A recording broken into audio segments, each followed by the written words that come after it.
You came up this year with a theme that I think took quite a few of us by surprise. It's the new generation. Do you want to explain what you meant by the new generation in farming? Yeah, I think we are very take it very seriously in terms of our responsibility with regards to food security. And if we have to maintain food security for the country into the future, we have to start getting the new generation people into this whole thing of making sure food security is important, make sure that the production can continue and go into even surpluses, because when we produce surpluses in the country, that's the lowest possible price that we can feed our nation. So this was the sort of the motive behind it, is the food security drive. And when we look at our new generation, we talk about producing new leaders, helping government and farmers to meet each other on a very younger stage at the sort of middle management level and possible future people. We look at the whole bursary scheme around new scientists coming into our industry. So we have divided this Congress in two pieces: the new generation technology, because you obviously have to produce and make sure it's profitable and sustainable. And we had people from overseas here, from Monsanto and John Deere, to telling us what's new seed developments and technology look like, what is the new equipment going to look like. And then the second phase of it was to look at our human capital. And we had farm workers here and consumer specialists to tell us what the new generation consumers look like. And this was just for the farmers to go home and say, hey, I have to look at new technology on my farm, but I also have a responsibility to grow human capital so to make me sustainable and so that we can keep on feeding the nation. What was very interesting, you were talking about the diversification here, but what I saw was the Chinese and Japanese were also here.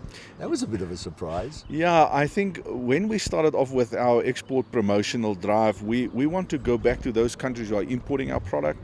And we want to make them also alert that we know about them. We know we're exporting. I think we sold about 600,000 tons of yellow maize to Japan this year. We sold about 170,000 to Taiwan. South Korea is a big buyer of our maize. Mexico into their tortilla business. So we also want to bring it to the farmers and say, hey, these are your customers. I think this is one of the biggest drives that we have. And I think there's a lot of talk between our government and the Chinese government to finalize all the phytosanitary things.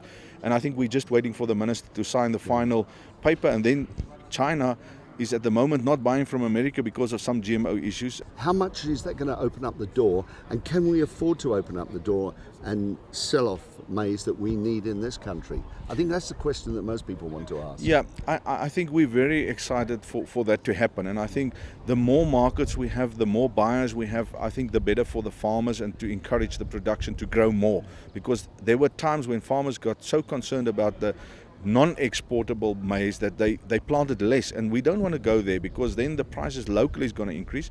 But obviously we also got a challenge that we need to create jobs in this country. We need to attract investment. So we also want to actually get into the value addition of our products, into the poultry, into wet milling, biofuels. I mean, all those things are part of the strategy. If we look at the National Development Plan, so how do we create that million jobs in South Africa? So yes, it's important for us to export to China, but we also need to look at how do we do value additions locally. I just want to pick up on one very important issue that came up, because having sat on both sides of the fence and been listening to conversations going on, was the biofuel one.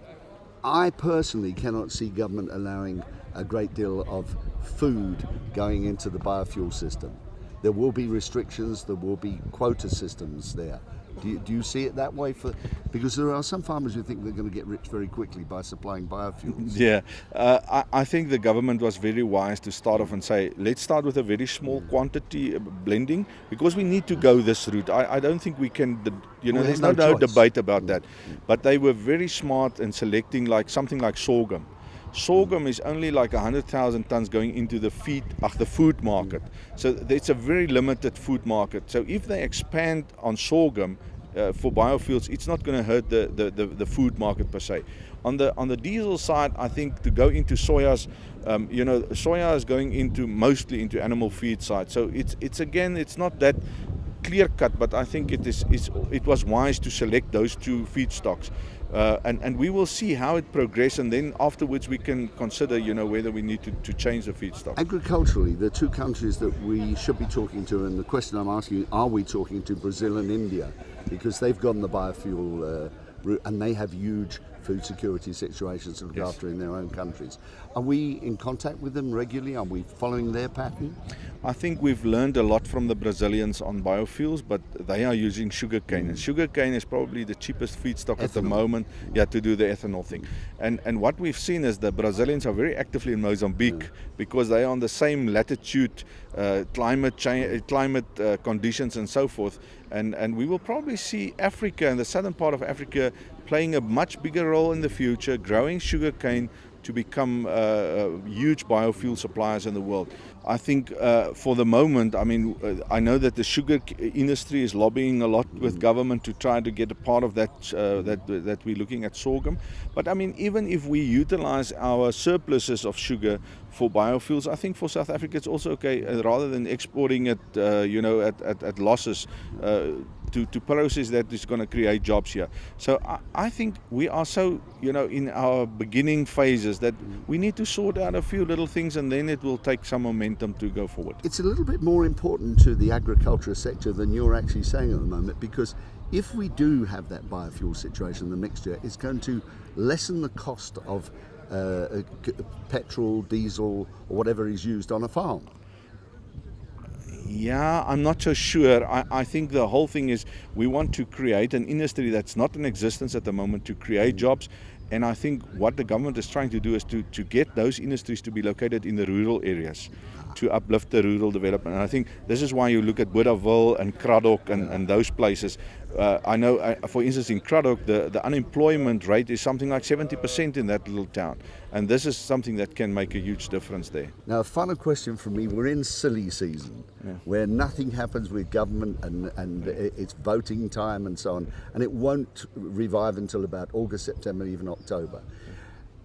Do you see a kind of a sort of standing still, taking stock period of time now, or are you planning for the future, ready to go when they're ready to go? Yeah, Mother Nature doesn't have election time, so we have to move on. We can't wait for a season not to feed the people. People have to get food, and we have to pay salaries and all those sort of things. No, we know that there's some lull in the fire at the moment with government, and not a lot is happening, but we have to continue. We've got enough guidelines and policies in place to move forward, and we can't wait for that. But once the new people or the new administration is in place, then I think we will engage with them again and say, all right, this is where we are, what is the new direction going forward, and I think that will help us a lot.